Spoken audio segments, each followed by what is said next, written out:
Bonjour tout le monde, bienvenue à ce nouvel épisode du podcast L'État financier. Donc encore une fois aujourd'hui en compagnie de mon collègue Gabriel. Salut tout le monde, salut JP.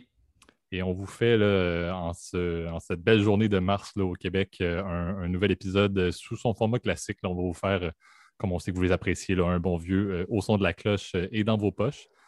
On rit d'ailleurs, le parenthèse comme ça, un peu de Pardon. côté avec Gab sur le fait de peut-être mettre des acronymes là, sur nos noms de segments. Là. Je crois que Gab n'est pas tout à fait d'accord. Moi, j'aime bien Non, quand non, on fait des planifications préalables à l'épisode, là, appeler au son de la cloche le ASDLC. Mais bon, je crois qu'on n'est pas encore rendu là, mais c'est en démarche, là, juste pour le gag.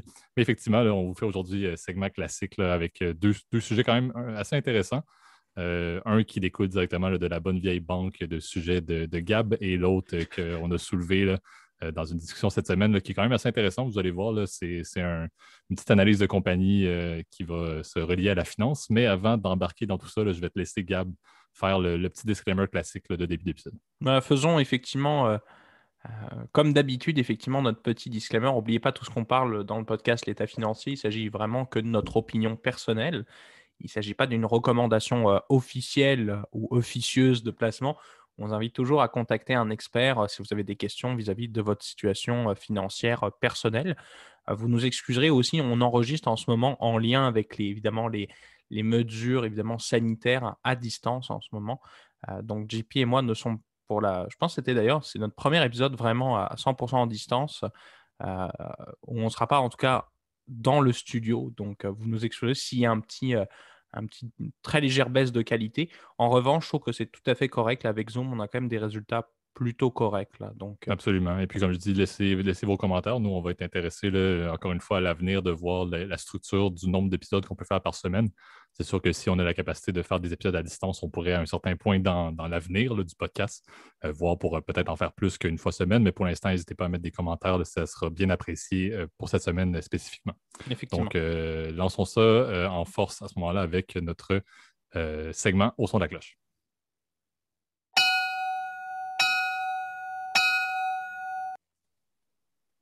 Parfait. Donc, cette semaine, on tourne vers un segment là, ou une industrie qui, je crois qu'on n'a pas beaucoup parlé, là, le domaine de la restauration plus spécifiquement, en parlant là, non pas d'une petite chaîne locale canadienne, mais bien de la compagnie Starbucks. On veut aborder en fait certains reportages qui ont été sortis là, dans différentes revues financières et dans différents également là, autres médias financiers. Parler un petit peu de la logique de est-ce que Starbucks est en train de devenir davantage une banque qu'une chaîne de restauration. Et c'est un peu la prémisse, la question initiale qu'on va vouloir un peu aborder et débattre dans l'épisode d'aujourd'hui parce que, au final, pour vous introduire un peu tout ça, Starbucks, vous le savez, là, c'est partout à travers le monde. C'est une chaîne qui s'est installée de manière très rapide. La croissance de Starbucks au niveau des différents marchés a été majeure. Mais c'est vraiment, moi, quand je pense à Starbucks, je pense à surtout une image de marque. Ça vient avec le fait de la base de tout le sujet d'aujourd'hui, c'est la fidélité de la clientèle de Starbucks par rapport à leurs produits et par rapport à leur chaîne qui est vraiment notoire et qui a entraîné, à cause de ça, une capacité de Starbucks de devenir entre guillemets, une banque ou à amener le sujet de dire est-ce que Starbucks a une gestion de liquidité, une gestion d'actifs ou des actifs sous gestion qui devraient être considérés au même titre que les grandes banques américaines, par exemple. Donc, c'est un peu la prémisse. On va vous parler un peu de, bon, oui, Starbucks en tant que tel, oui, parler de l'expérience de Starbucks, etc., et de la croissance de Starbucks depuis sa création. Mais également, on veut tomber sur le point de dire, est-ce qu'un comparable direct de Starbucks, est-ce que c'est, par exemple, au Canada, est-ce que c'est Tim Hortons ou est-ce que ça serait davantage une grande banque canadienne ou PayPal, par exemple? Donc, c'est maintenant comme une espèce de petit changement potentiel d'industrie qu'on pourrait dire au niveau de Starbucks. Oui, après, c'est sûr, bon, évidemment, le sujet est un peu tiré. Moi, je trouvais, quand tu m'as suggéré l'idée, JP, je trouvais que c'était un peu clickbait, là, mais c'est vrai que le sujet, tu m'as envoyé, puis l'épisode d'aujourd'hui a été grandement inspiré, pour citer bien évidemment nos sources, là, par un YouTuber là, qu'on aime bien, qui s'appelle Polymatter. Euh, Ça fait partie, comment dire, toute cette clique de YouTubeurs américains, on va dire, documentaires, etc., qui sont quand même assez intéressants. Puis c'est vrai qu'effectivement, le business model de Starbucks, tu l'as bien dit, là, il est particulièrement unique pour plusieurs raisons. D'abord, c'est, je pense, l'une des plus grandes chaînes en tout cas de café industriel, on va appeler ça comme ça, là, mais de chaînes de restauration de café, spécialisées dans le café, l'une des plus grandes du monde, hein, qui est comparable effectivement. Aux États-Unis, je pense que leur compétiteur principal, c'est Dunkin' Donuts, qui est une, qui est une compagnie qui ressemble beaucoup, effectivement, pour le coup, en fait, à Starbucks. De l'autre côté, effectivement, des Starbucks, au niveau de leur business model, qui est assez impressionnant, c'est qu'ils ont quand même cette faculté, en fait, c'est ça, d'avoir un branding qui est massif, on va dire. Tout le monde a toujours vu, effectivement, quand vous vous baladez en ville, surtout dans les grandes capitales ou les grandes villes, avec la fameuse cup à café avec avec le logo de Starbucks, qui est en fait, si je me souviens, c'est une sirène, si je Oui, ne me trompe pas. C'était d'ailleurs le logo originel, on voyait effectivement les tentacules de la sirène, je ne sais pas comment on appelle ça, là, la nageoire.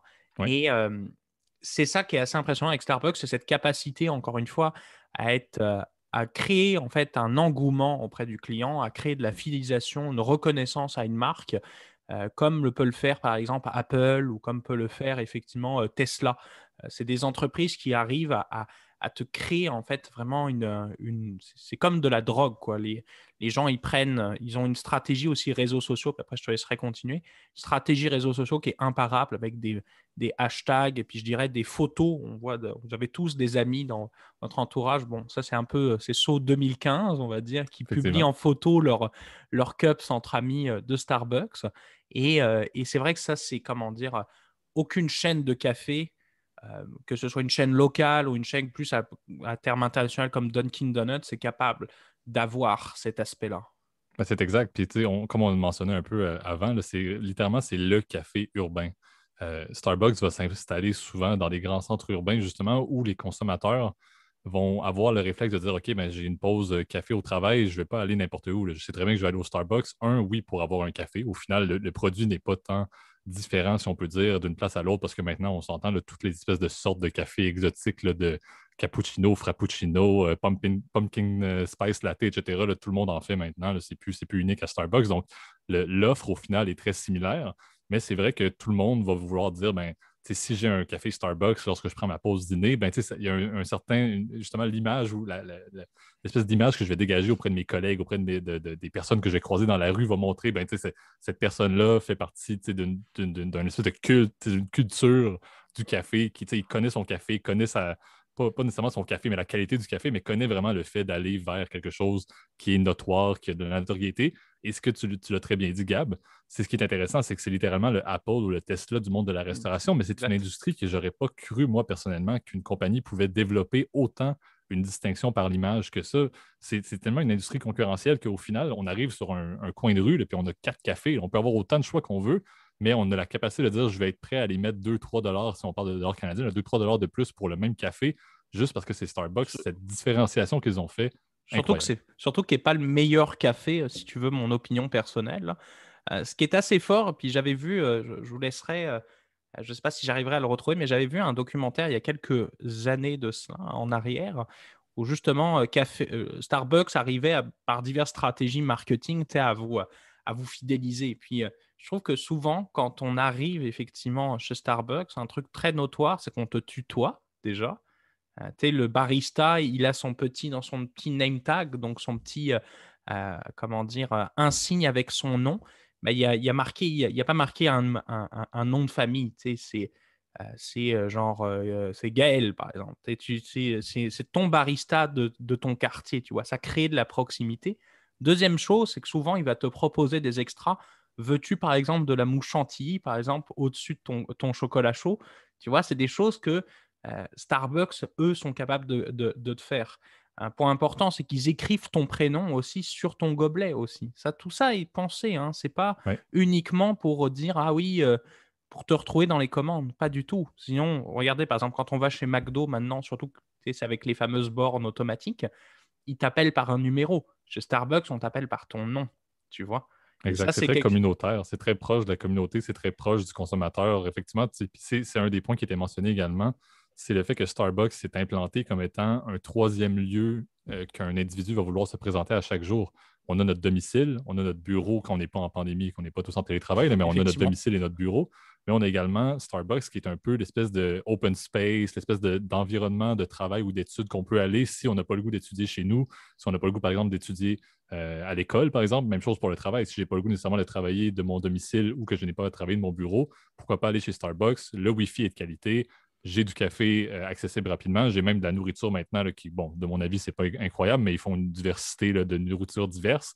Et j'ai des places super confortables qui sont mixtes entre. Tu sais, c'est pas seulement justement à la McDo ou à la McDonald's où on est pris avec des bons vieux bancs un peu en plastique dur. C'est hyper inconfortable. Tu sais, on peut être bien assis dans des espèces de divans tranquilles chez Starbucks et avec des personnes qui sont autour de nous, avec Gab, tu vas te reconnaître un peu là-dedans dans ton futur environnement d'études, là, mais être entouré de Mac avec des personnes qui sont en train de faire des petits travaux, d'équipes à gauche et à droite, puis en train de faire un petit développement d'un plan marketing, etc. Là. Ouais. Il y a un côté très brainstorm. J'ai une question, à la limite, je pourrais quasiment poser à la personne qui a pris son frappuccino à côté de moi, savoir qu'est-ce qu'il en pense, puis qui pourrait peut-être m'aider à développer de nouvelles idées. Là.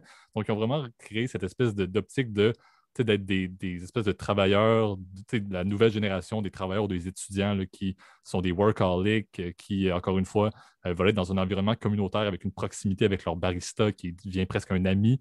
Et c'est justement toute cette gamme-là, toute cette grosseur-là de l'image de marque que Starbucks a créée qui a entraîné le développement de ce qui est le point de base de tout le problème de liquidité là, qu'on va parler aujourd'hui, qui est le programme de fidélité, qui est la Starbucks Card en anglais, là, mais qui est Ouais. la fameuse carte sur l'application qui vous permet de dire, ben, plutôt que de payer par l'entremise d'argent comptant ou par l'entremise de carte, vous pouvez payer avec votre compte directement disponible sur cette application-là et comme toujours, vous allez avoir des retours, des points, des bonifications, etc.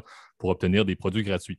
Ça existe partout. Tu sais, Gab, on en parle souvent, les trucs de fidélité. Là, je crois que toutes les industries de services se sont tous dit comment est-ce qu'on peut Ouais. essayer d'offrir un produit de fidélité dans le but de récupérer des données. Tu sais, Ouais, c'est ouais. la base maintenant de toute l'industrie C'est du le but, service. hein. C'est le but, c'est ça, c'est de faire de la publicité ciblée, puis de collecter. Quand on parle aujourd'hui de l'heure du big data ou ce genre de choses, le but, c'est de maximiser ces données-là, c'est de l'or pour une entreprise. C'est de savoir que, par exemple, Jean-Philippe, par exemple, lui, il aime, comment dire, tous les mardis, il aime bien aller prendre son petit cookie et son café, machin. Parfait, on va lui faire, par exemple, un petit spécial ou une petite offre, effectivement, pour 2 pour 1, par exemple, le mardi. Comme ça, il va vouloir revenir ou peut-être un autre jour justement où il a moins de présence entre guillemets, où il a moins de présence de fidélité. Parfait, on va lui envoyer une petite notification sur son téléphone. Tout est conçu, hein, c'est des stratégies globales d'acquisition, de collecte et de manipulation de données qui sont bien réfléchies, même vraiment à la tête de la boîte. Il ne faut Exactement. pas croire que Starbucks, ils sont là pour ton bien à te proposer un service de carte. Moi, vous le savez, j'en ai déjà parlé, je pense d'ailleurs, dans un autre épisode, j'ai beaucoup de mal avec ces programmes de fidélité-là. Mais pourtant, c'est non seulement aussi un moyen de paiement, parce que c'est comme une espèce de carte prépayée que vous pouvez recharger. Fut un temps, d'ailleurs, je vous dévoile ça, j'étais membre Gold, hein, parce que Absolument, c'est vrai. ça a changé effectivement de nom. Là. Je pense l'année dernière ou il y a 2 ans, ils ont changé le programme. Mais c'était, comment dire, ils essayaient de te créer un statut. Puis, à chaque anniversaire, regarde, on t'offre un petit café ou un truc comme ça. Tout est pensé chez Starbucks. C'est vraiment une stratégie marketing qui est basée effectivement sur ce big data, sur la collecte effectivement de points, etc., pour créer de l'engagement du client. Exactement. Et ce que ça a entraîné, en fait, et ce qui distingue le programme de fidélité de Starbucks de tous les autres, comme on l'a dit, là, qui existent dans tous les types de services, c'est le fait que l'application de Starbucks est celle qui est la plus téléchargée dans l'industrie, encore une fois, de la restauration. C'est celle qui est la plus utilisée au niveau de ses consommateurs par rapport à tous les cas classiques. On va nommer McDo comme étant un proche second, par exemple, mais Starbucks est notoire pour être très téléchargé et très utilisé par ses fidèles, par ses consommateurs. Je vais les appeler les fidèles parce que moi, je trouve que c'est un petit peu un culte à force, là, mais Effectivement. par ses consommateurs. Et la folie qui est arrivée avec tout ça, c'est, pour vous donner des chiffres le plus officiels, c'est que si on considère, par exemple, uniquement au niveau du marché nord-américain, donc Canada et États-Unis, pour les consommateurs qui vont chez Starbucks, c'est 41% des consommateurs nord-américains qui vont payer par l'entremise de leur Starbucks Card plutôt que de payer par l'entremise d'une carte de crédit, par exemple, ou d'argent comptant. Donc, ça vous montre que c'est pas quelque chose, c'est pas un problème de fidélité qui est tout petit, là. Au total, 41%, comme on l'a dit, des utilisateurs. Et présentement, et ça, c'est le chiffre important à noter pour aujourd'hui, présentement, Starbucks a 1,6 milliard de dollars US dans ses comptes qui sont en fait des dépôts dans les comptes de la fameuse carte de fidélité de Starbucks. Donc, il y a 1,6 milliard de dollars que Starbucks a présentement sous sa gestion, entre guillemets, on va s'entendre, ça reste que c'est dans les livres de Starbucks, c'est dans les comptes de Starbucks déjà, que des personnes ont fait par dépôt parce que justement, l'espèce de fidélité des clients, le fait que c'est un café, donc il y a des personnes qui vont y aller à chaque jour. Pourquoi est-ce que moi, j'irais mettre, par exemple, 10 $ à la fois sur ma carte Starbucks si j'y vais 5 fois semaine? Je vais mettre tout de suite 50 $, 100 $, je n'aurai pas besoin d'avoir le problème ou le trouble ou le délai de devoir aller faire mon transfert entre mon compte courant et ma carte de fidélité. Donc, pourquoi pas mettre 100 $? Pourquoi pas mettre 250 $ à la limite? Dans tous les cas, ces consommateurs-là savent que sur une période de 1 à 2 mois, ils risquent d'avoir dépensé la totalité de ce montant-là. Mais en contrepartie, si on met tous les comptes en commun, là, on se retrouve avec une somme de dépôt de liquidité qui est, et ça, un autre fait, un autre statistique qu'on a sorti, qui est supérieure à 85% des actifs sous gestion de banques américaines. Donc, il y a 85% des banques américaines qui ont moins d'actifs sous gestion que ce que Starbucks détient présentement. Starbucks, qui n'est pas du tout une banque, qui n'est pas enregistrée sous aucune manière, en tant que. Il n'y a pas de Starbucks Financial qui existe sous aucune forme. Cette entité-là a plus d'argent qu'un nombre de banques épouvantable. Oui, et puis la régulation, effectivement, sur ce. Encore une fois, comme tu vois, ça a un côté en fait carte prépayée en fait, et puis c'est tellement énorme que bon, tu sais, c'est sûr, il faut prendre en compte évidemment que cet argent-là, il n'est pas toujours reconnu. En fait, les méthodes comptables de reconnaissance en fait, du revenu, elles sont différées parce que c'est en fait en réalité quand le service est rendu, donc c'est-à-dire quand le café est servi, que là, Starbucks pourra déclarer ça comme un revenu, là. Il faut faire attention effectivement parce que cet argent-là aussi, il est soumis quand même à la volatilité de Starbucks. Imaginons que aujourd'hui, tu as une carte cadeau Starbucks, mais que Starbucks fait défaut, là, c'est fait faillite, bah, cet argent-là, il est perdu quelque part. Donc ça, c'est je pense, le premier risque en fait qu'on pourrait, c'est un risque, je dirais, disons structurel, puis un risque évidemment, financier, tu sais, qui peut exister effectivement en cas de manquement des obligations de Starbucks. Et la question est de se dire, bon, est-ce que ça devrait être considéré, bah, c'était justement l'objet de la question justement de Polymatter, c'est est-ce que ça doit être considéré effectivement comme une banque traditionnelle qui, elle, pour le coup, va être beaucoup plus surveillée. Pour le coup, vous le savez, par exemple, aux États-Unis, il y a un mécanisme qui s'appelle la FDIC, la Federal Deposit Insurance Corporation, si on veut rentrer dans l'acronyme exact, qui est en fait l'assurance des déposants. En fait. Donc, c'est quand vous, par exemple, vous ouvrez un compte bancaire américain, ou français d'ailleurs, ou canadien, nous on a notre équivalent canadien qui s'appelle la SADC, la Société de l'assurance dépôt du Canada. Bah, quand vous ouvrez un compte, si la banque fait défaut, bah, cette assurance que paye la banque va vous redonner votre argent, quoi qu'il arrive. Donc, ça vous permet de garantir la sécurité de vos dépôts, bien évidemment. Et c'est là où justement la pertinence de, comment dire, d'avoir des chiffres aussi importants du côté de Starbucks, ça pose la question, est-ce qu'elle devrait être sécurisée de la même façon par la SADC, par la FDIC, ou est-ce que justement, c'est comme on sait que ça va être dépensé rapidement, ça ne vaut pas le coup. Ce qui est intéressant aussi, puis je pense que JP, toi qui te renseignes quand même pas mal là-dessus, tu le sais comme tu es intéressé par la conformité. Là. Je sais que de manière générale, les banques, etc., elles doivent avoir des ratios de solvabilité minimum, elles doivent respecter des accords. Je pense que tu pourrais nous en parler en quelques instants. Évidemment, c'est plus complexe pour nos Exact. auditeurs, là, Ben, mais tu sais, on s'en est parlé beaucoup en fait en off, justement, de voir jusqu'à quel point on allait aller dans les détails. En fait, pour vous expliquer le point de contingence clé, là, c'est le fait que officiellement, Starbucks, comparativement à une banque, le point qu'ils vont défendre, c'est officiellement lorsque un consommateur va déposer des fonds sur la fameuse Starbucks Card. Il ne pourra pas obtenir un jour ou récupérer ces fonds-là. Il ne pourra pas demander à Starbucks de ressortir son argent de cette carte-là. Il peut uniquement obtenir un produit. Une banque, à l'opposé, lorsque quelqu'un dépose, par exemple, dans un équivalent d'un compte courant, un compte bancaire, ben, il va pouvoir, en fait, la principale manière, ça va être de récupérer son argent liquide à un certain point. Donc, une sortie, non pas je dépose des sous chez Starbucks, j'obtiens un service en contrepartie uniquement, alors que dans les banques, je dépose des sous et je récupère des sous. Le point de contingence que Starbucks dit, c'est, mais officiellement, est-ce qu'on doit être régi, justement, comme tu disais, dans la logique de la conformité, sous les fameux accords de Bâle?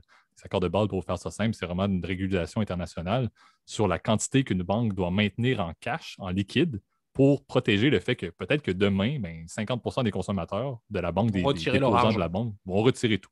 Donc, les accords de base sont là pour protéger le secteur financier international dans le but de dire que les banques ne peuvent pas faire toutes les opérations qu'elles veulent, ne peuvent pas faire tout ce qu'elles veulent avec l'argent des déposants parce qu'ils n'ont pas le choix de conserver de la liquidité. Et c'est exactement le but quand vous entendez parler là, des grandes banques de Wall Street qui utilisent les sous de la compagnie dans le but de faire des revenus, ben, ils ne peuvent pas utiliser la totalité. Ils doivent utiliser seulement la partie et de conserver des stratégies d'investissement pour la partie plus liquide, bien évidemment, pour que le consommateur au Vermont qui veut faire son retrait pourra le faire demain matin sans problème. Donc, la logique de Starbucks, c'est justement de dire, ben, Starbucks n'est pas soumis aux accords de Bâle parce que ce qu'ils offrent en échange du dépôt des sous, du dépôt de l'argent, c'est un service uniquement. Et donc, ils vont dire, ben, nous, on n'a officiellement pas besoin de conserver de liquidité pour protéger ça. Personne ne va jamais sortir de la liquidité de ces comptes-là. Et Starbucks va en plus rajouter, non seulement on n'a pas besoin de conserver de la liquidité, mais au final, la capacité de payer le service par le consommateur lorsqu'il va vouloir acheter son café, ben, au final, c'est nous qui se payons nous-mêmes. C'est déjà payé d'avance. Donc, 100% du montant qu'ils ont dans ce compte-là pourrait très bien être demain matin investi ou transigé dans de l'immobilier ou dans les marchés boursiers par un secteur, par exemple, financier chez Starbucks. Parce que demain matin, la personne qui irait acheter son café au Starbucks, mais au final, tout ce qu'il fait, c'est qu'il transfère de l'argent de Starbucks à Starbucks. Donc, Starbucks n'a pas besoin de se payer. C'est juste un rôle comptable. Comme tu as dit, il y a des particularités comptables très détaillées, bien évidemment. Mais officiellement, Starbucks pourrait dire, ben, demain matin, l'ensemble des dépôts, je n'ai pas besoin de le conserver liquide. Dans tous les cas, je vais faire le règlement comptable de la transaction lorsque le consommateur va prendre son café demain. Mais pendant ce temps-là, moi, je vais aller investir ça. Et là, on va faire un petit gag, mais on va aller suivre ce qui se passe sur Wall Street's Bet, puis on va tout mettre sur GameStop comme certaines personnes le font, très malheureusement. Mais c'est ça où l'argument que moi je pourrais te répondre, l'argument contraire, c'est que tu pourrais dire, écoute, Starbucks, effectivement, l'argent que tu déposes dans une Starbucks card, c'est quasiment des équivalents de cash. Tu vois, euh, JP, toi qui, comment dire, moi je dois t'avouer, j'ai grandi dans un coin où Starbucks, en Loire-Atlantique, vous le savez que je suis nantais, là, c'est né arrivé qu'il y a genre 3 ans à Nantes, la Oui. Starbucks. Donc, je n'ai pas connu ça quand j'étais gamin. Mais toi, JP, Starbucks, ça fait des dizaines d'années que ça existe au Québec, au Canada. Donc, quand tu étais jeune, ça existait. Mais regarde, quand tu n'avais pas d'idée pour faire un cadeau à quelqu'un, qu'est-ce que tu offrais? Carte cadeau Starbucks, le cadeau typique, effectivement, qu'on donne à un individu qu'on ne connaît pas trop, qu'on va dire souvent, là, Voilà. un collègue de travail pour un anniversaire ou un échange de cadeaux de Noël. Nous, à l'époque, c'était la carte iTunes, tu vois, chez nous, là, ou la carte, là, tu vois, là, enfin bref, toutes comment dire, ces compagnies-là, en fait, typiquement, ont cette capacité, effectivement, à dire, bon, bah, tu sais, ça vaut quasiment de l'argent, là, quelque part. La confiance qu'on fait ce Starbucks aussi est quand même assez importante. Quand même. C'est une compagnie qui est pérenne, qui distribue des dividendes, encore une fois. On le dit, elle a donc une capacité déjà de générer des bénéfices. Et c'est une compagnie quand même qui, même si elle est liée quand même pas mal au cycle économique, on le voit, ils ont quand même été pas mal en difficulté avec la pandémie, là. C'est sûr que tout espace de restauration, de création, entre guillemets, de boissons, bah, évidemment, c'est proportionnel au nombre de visiteurs qui rentrent. C'est quand même une compagnie qui se tire souvent assez bien, effectivement. Ils ont mis tout un accent, par exemple, sur la collecte mobile, qui est quand même assez importante. Ils ont mis beaucoup d'accent aussi sur tout ce qui est commande par Uber Eats, par exemple, ou par diverses plateformes de livraison. Par contre, c'est clair que leurs cafés qui se trouvent, par exemple, en centre-ville et qui sont souvent leur machine à fric, on va appeler ça comme ça, tu reconnaîtras la personne que je veux, comment dire, à qui je rends hommage avec cette expression-là. Mhm. Euh, bah, c'est sûr que c'est beaucoup plus compliqué, effectivement, pour ces restaurants-là. Point que je trouve assez drôle aussi sur Starbucks, ça n'a rien à voir pour le coup. Je ne sais pas si tu as remarqué ça, JP, là, mais souvent, les restaurants Starbucks ont tendance à ouvrir et à refermer très rapidement. Tu sais, souvent, Absolument. ce genre tu sais, il y en a, j'ai le souvenir d'un celui qui était, pour le coup, là, tu sais, à côté de notre, Juste devant notre cher barbier, absolument. voilà, à côté de notre barbier, là, effectivement, il a duré 2 ans, puis il a refermé, tu vois. Et il y a plein de succursales comme ça qui rouvrent et qui ferment. Et tout ça est acté dans la stratégie Starbucks. Ils testent différents marchés, collectent des données, puis ils disent non. Là, par exemple, peut-être ce truc-là n'est pas assez rentable au mètre carré, c'est pas assez rentable. Il faut se dire aussi que Starbucks est un énorme gestionnaire immobilier au vu du nombre de cafés qu'il possède. Euh, j'ai toujours ce, ce côté-là, à chaque fois qu'on va, par exemple, moi j'adore aller aux États-Unis. Là, je suis allé plusieurs fois à New York et à chaque fois, je suis bluffé par le nombre de cafés Starbucks au bloc. Quand on est, par exemple, à Manhattan, si vous avez l'opportunité, chers auditeurs, d'y aller, je vous le souhaite. Quand on marche dans les rues de New York, à chaque coin de rue, il y a un café Starbucks. Et c'est là où on se dit la force de cette compagnie-là. Puis je pense que malheureusement, enfin, ça ne s'arrêtera jamais. Moi, que je suis amateur par contre de café local ou de petits cafés indépendants, c'est sûr que ça me fait un peu plus mal. Mais bon, tous les goûts sont dans la nature pour le coup, Absolument. là. Non, puis tu sais, on fera peut-être, on vous invite à lire là-dessus, là, sur justement, tu parlais du côté immobilier, là, mais il y a un concept qui a été développé maintenant qui s'appelle le Frappuccino Effect, qui est justement le fait Ah que ouais. le secteur immobilier dans lequel un Starbucks est développé, le marché immobilier autour d'un quartier avec un Starbucks en général va croître en termes de valeur 30% plus vite qu'un quartier dans lequel il n'y a pas de Starbucks. Encore une fois, vous allez me dire, ça peut être très circonstanciel, certes, mais il y a quand même quelque chose, il y a des études qui sont développées là-dessus. Donc, allez lire, ce n'était pas un sujet du tout de ce segment-ci, mais très intéressant à lire. On vous invite aussi, là, encore une fois, là, à regarder, bien évidemment, un petit peu plus sur le sujet par vous-même. Très intéressant de voir. Encore une fois, il n'y a rien de. C'est très dans la nature, ce sujet-là. Il n'y a pas rien, encore une fois, de concret, mais c'est intéressant de voir, justement, comme Gab, tu l'as très bien dit, avec les opérations qui sont un petit peu plus complexes au niveau de la restauration pour Starbucks. Est-ce qu'ils vont développer dans les prochains mois pour la relance économique qu'on se souhaite rapide après la pandémie? Est-ce qu'ils vont se développer justement dans le côté financier pour venir aider à leur reprise et devenir un empire de data, un empire de café et un empire financier? Donc ça, allez lire là-dessus. Dit comme Euh, ça, là, on a l'impression comment tu le vends, là, c'est un peu l'empire du mal, là, mais Effectivement, c'est vrai. mais en même temps, je suis en live présentement en train de prendre un café. Donc, c'est sûr que, comme vous pouvez voir, je ne suis peut-être pas le plus grand défenseur de Starbucks avec mon café McDo à l'instant. Mais on va passer peut-être à ce moment-ci au Effectivement. deuxième segment dans vos poches. Parfait. Donc, le sujet qu'on veut vous faire aujourd'hui sur ce segment-là, là, encore une fois, on l'a dit, c'est tiré de la liste là, de sujets que Gab avait développé, qui est quand même assez intéressant, là. Encore une fois, là, on veut tomber un petit peu sur le domaine des frais bancaires. Alors, encore une fois, c'est quelque chose qui est assez Clickbait. intéressant, qui va s'appliquer pour l'ensemble de notre vie.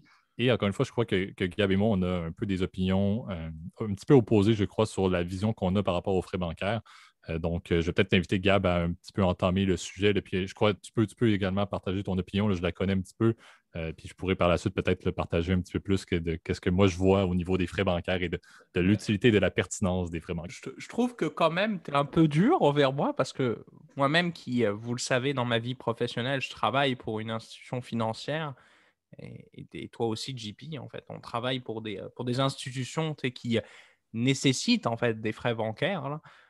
Donc c'est un peu présomptueux, mais bon, c'est pas très grave, là, effectivement. Là. Donc, tu sais, de manière générale, en fait, bon, qu'est-ce qu'on entend par frais bancaires? Puis le but de l'épisode aujourd'hui va être un peu de rire de différents frais et qui, moi, qui me paraissent absurdes, des fois des frais que de l'autre côté, moi, qui me paraissent pour le coup importants, où je ne serais pas choqué effectivement là, qu'il y en ait ou quoi que ce soit. Donc c'est un peu ça en fait le but de l'épisode. Donc les frais bancaires, bah, c'est ça, ça inclut effectivement tout ce que vous payez en fait pour rémunérer la banque. Alors ça peut être effectivement des primes d'assurance, par exemple, si vous avez des assurances qui sont liées à votre compte bancaire. Ça peut être effectivement un forfait mensuel, par exemple, pour vos transactions. Ça peut être des frais de tenue de compte. Ça peut être différent. En tout cas, tout ce qui vous coûte de l'argent, en fait, et qui rapporte des sous, des frais de gestion, évidemment. On en avait fait des épisodes, évidemment, sur les Oui. placements, les frais de gestion sur les placements. Et voilà, donc ça, c'est vraiment ça. Moi, le premier sujet que je voulais te parler, en fait, JP, puis tu vas me dire ce que tu en penses, parce que ça existe encore, et des fois, là, je suis surpris, les frais de tenue de compte. Oui. Ben, en fait, on peut presque faire le segment complet sur tu sais, tout ce qui est lié à des frais sur des comptes courants. Je pense que ça englobe quand même beaucoup. Puis, encore une fois, je pense que c'est là qu'on se parle. Tu sais, on abordera peut-être, comme tu as dit, moins là, les frais de gestion, etc., parce que ça, on en a déjà parlé. Exactement. Et puis, on est tous d'accord que c'est très circonstanciel. Là. Tu sais, pour faire le topo rapide, frais de gestion, si vous n'avez pas la volonté de gérer vos fonds, payez-les, c'est tout à fait normal. Si vous avez la volonté de gérer vos fonds, vous allez pouvoir trouver mieux avec des frais beaucoup plus bas. Par contre, pour les frais de compte bancaire, c'est vrai que c'est probablement celui pour lesquels notre vision est un petit peu différente. Là, on l'a dit, en général, on va devoir payer là, des fameux forfaits là, qui vont inclure un nombre de transactions X ou illimité là, à chaque mois pour couvrir l'ensemble des transactions qui vont sortir de notre compte courant. Donc, tout ce qui va être un retrait, un paiement de facture, des paiements en magasin, etc., Les euh, virements, etc. exactement, vont être quelque chose qui va être compté à l'unité et va être normalement tarifié à la pièce si on n'a pas un forfait ou va être tarifié en fonction d'un nombre d'unités équivalentes en échange d'un montant mensuel. Euh, pour vous faire le point, moi, ma vision des choses, puis c'est là où je trouve que c'est divergé. Moi, j'ai plus la vision de dire ces frais-là, moi, je ne les vois pas comme étant négatifs d'aucune manière. Parce que moi, j'ai beaucoup la vision de dire ça reste quand même, et on faisait un petit topo sur Starbucks là, dans le premier segment, ça reste qu'une banque, et surtout au niveau du domaine des succursales, ça reste un service. Donc, officiellement, le fait d'utiliser ma carte de débit, le fait de faire des virements, le fait de faire des retraits au guichet, peu importe, ça reste quand même que je ne pourrais pas faire ça si je n'étais pas dans cette institution-là. Et donc, techniquement, je dois payer pour ça au même titre que je dois payer pour mon café. Ça fait partie d'une offre de service qu'en contrepartie, l'autre option que j'ai, mais c'est d'avoir plein de billets chez moi puis de les transiger au fur et à mesure dans les commerces. Donc, Exactement. j'utilise un système qui a été développé, qui est bien en place pour, encore une fois, quelque chose que je ne peux pas, que je ne veux pas du tout faire l'opposé. C'est comme pour du café. Est-ce que je préfère payer pour un café ou juste ne pas en avoir? Pourquoi pas payer pour. Donc, moi, j'ai beaucoup la logique de dire que c'est un service, il y a des frais liés à ce service-là. Encore une fois, certains pays, les frais sont peut-être plus faramineux. Et encore une fois, ça, il y a peut-être des débats sociaux qui peuvent être faits dans certains pays, mais dans la majorité des pays développés, avec les grandes banques, les frais sont pas mal sont similaires. Et oui, si les personnes vont vendre ça, puis ça, tu pourras faire un topo là-dessus, là, mais on en avait parlé dans les banques en ligne dans les dernières semaines, là, mais c'est sûr qu'on peut les comparer un peu. Mais moi, je trouve qu'il y a une justification sur l'aspect du service et Je- aussi sur l'aspect de dire c'est une partie des revenus que l'entité a besoin pour survivre. Il y a certaines banques qui vont avoir des opérations qui vont beaucoup rentrer par ça. Les revenus que les plus petites banques vont faire avec des frais de compte bancaire va être une partie importante de leurs revenus courants. Et ça va donc me permettre à moi de m'assurer mais que, comme on l'a dit, cette banque-là va rester active, cette banque-là va rester solvable et mes comptes et mes actifs vont rester calmes et tranquilles. Oui, et puis je te dirais, faut le voir effectivement, les frais bancaires, en fait, et là je partage ton opinion, JP. Euh, Moi qui travaille dans une succursale, je peux te le dire de manière officielle et officieuse, euh, un- les banques ne font pas d'argent avec les comptes bancaires. Ça, c'est une première chose. Et j'ai le souvenir d'un rendez-vous que j'avais eu il y a quelques années, là, puis je peux te raconter l'anecdote, avec une cliente qui vient de mon pays, en fait, et justement de ma belle ville de Nantes. Donc, encore une fois, grosse coïncidence. Donc, d'habitude, ça se passe plutôt bien dans les rendez-vous, là, tu sais, quand on a des gens de la même ville que toi, là, qui, à 7000 km de chez toi, tu te dis, bon, bah, tu sais, ça peut créer du contact, etc. Et je me suis fait, mais laminer. On me disait, oui, les capitalistes, les machins. Donc, bon, tu sais, bon, nous, on est un peu habitués, évidemment. Là. Toi-même, JP, qui a travaillé dans le passé dans le conseil, tu sais, des fois, tu te fais. Les clients sont des fois un peu pénibles, hein, mais bon, ça, c'est Absolument. comme Mais comme dans tout partout. service également, il faut dire. Là. Voilà, exactement. Donc, et là, je disais, elle me disait, oui, non, non, non, on n'a pas le choix dans tous les cas de faire affaire avec vous. Donc, je dis, bah non, tu peux voir ailleurs. Donc, bon, ça, c'est une autre histoire. Et ce qui était très drôle dans ce truc-là, c'est que je lui ai dit: «Par curiosité madame, comment pensez-vous qu'une banque fait de l'argent?» Elle me dit: «Les frais bancaires». Je dis: «Bah non, malheureusement, frais bancaires, c'est juste pour compenser les pertes qu'on fait». Parce qu'une succursale, ça coûte très, très cher. Je peux te donner un exemple très, comment dire? Très simple, hein, mais j'avais eu la curiosité de tomber sur les factures de ma succursale, tu vois? J'étais tombé là-dessus. Heu, est-ce que la facture d'électricité mensuelle, c'était 10 000 $. 10 000 $ juste pour l'électricité. On ne compte pas le chauffage, on ne compte pas la climatisation, on ne compte pas les taxes foncières qui étaient c'était à 6 chiffres là, voire 7 chiffres là, c'est énorme. On ne compte pas effectivement aussi, évidemment le personnel, le payroll, la sécurité, tout ça et tout ça fait qu'en gros, les frais bancaires sont nécessaires. C'est quand même pour qu'une succursale, elle tourne, pour payer des employés, pour garantir la sécurité évidemment des dépôts. Moi, je le vois comme le coût du coffre-fort en fait. Tu sais, fondamentalement, le fait d'acheter un coffre-fort chez toi, de le surveiller, d'avoir peur de te faire cambrioler, fondamentalement, je trouve ça plus safe pour le coup de le mettre dans un compte. En plus, tu vas avoir une facilité pour pouvoir payer. Et ça, là-dessus, je te dis, je suis assez d'accord. En revanche, là où je suis un peu plus sceptique, c'est certains frais, on va dire, qui sont parfois un peu plus cachés dans la tarification. Et c'est pour ça que c'est important de demander, pour le coup, tu vois, à ton conseiller ou justement à la personne au service à la clientèle, une brochure complète de tarification. Le propos romance, bah, c'est les frais de tenue de compte et là, je parle de frais de relevé, par exemple. Souvent, à chaque fois qu'on t'envoie un envoi postal, bah, c'est payant, en fait. Donc, exemple, le paper statement, comme on pourrait l'appeler, coûte, souvent bah, ici, par exemple, ça coûte environ 2 à 3 $ par mois. S'il y a des gens aussi qui ont des comptes, par exemple, avec des livrets bancaires, je sais que c'est très rare de nos jours, là, ça peut coûter des frais aussi. Euh, la plupart du temps, quand vous le faites électronique, bon, par contre, c'est sûr, c'est gratuit. Il y a aussi les frais, je dirais, qui souvent choquent les clients aussi, je te dirais. C'est tous les frais de découvert. Quand le compte est à moins de zéro, ou les frais, quand, par exemple, quand un prélèvement est refusé, ce genre de choses, ou un chèque est retourné, c'est vrai que là, ça coûte, comment dire, très, très cher pour le coup. Et souvent, les gens ne sont pas au courant, pardon, jusqu'au jour où pas. Malheureusement, ça leur arrive. Et tu sais, c'est arrivé à tout le monde, là. Je veux dire, il n'y a rien de grave, là. Mais quand ça arrive, oh mon Dieu, on se retrouve avec un frais, tu sais, de plusieurs dizaines de dollars. Tu sais, c'est énorme, là, comment dire, quand tu reçois le montant sur ton compte, tu dis: «Ah, qu'est-ce qui s'est passé, etc.» là. Exact. Mais moi, j'ai toujours trouvé que ce côté-là, justement, là, relatif aux frustrations par rapport à des frais bancaires, je crois que c'est, encore une fois, c'est très centré sur, et c'est encore une fois le but du podcast, mais c'est sur la logique de quelle est la connaissance financière des personnes. Parce que un individu qui, par exemple, va commander quelque chose sur Amazon, donc un autre type de service complet et ne sera pas satisfait parce qu'il y a un bris ou je ne sais pas quoi, et va vouloir le retourner, par exemple, mais la compagnie va lui dire: Ah, mais non, mais ce n'est pas garanti. Officiellement, vous avez perdu votre 35 $, votre bien est brisé, c'est votre problème. C'était marqué dans les petits écrits du formulaire X là, qui venait avec l'emballage de votre produit. On dirait que c'est plus facile entre guillemets, de l'accepter parce que c'est un service et c'est un bien physique qu'on obtient. Mais on dirait que j'ai toujours trouvé que les frustrations liées aux frais dans le service financier, c'est beaucoup lié au fait que les personnes ne voient pas réellement qu'est-ce qu'ils obtiennent en contrepartie de ce frais-là. C'est pas la même logique que de dire, bon, ben, je me suis acheté, je dis n'importe quoi, là, un ordinateur et il ne fonctionne pas et il y a juste 75% qui est couvert parce que c'était marqué dans la garantie.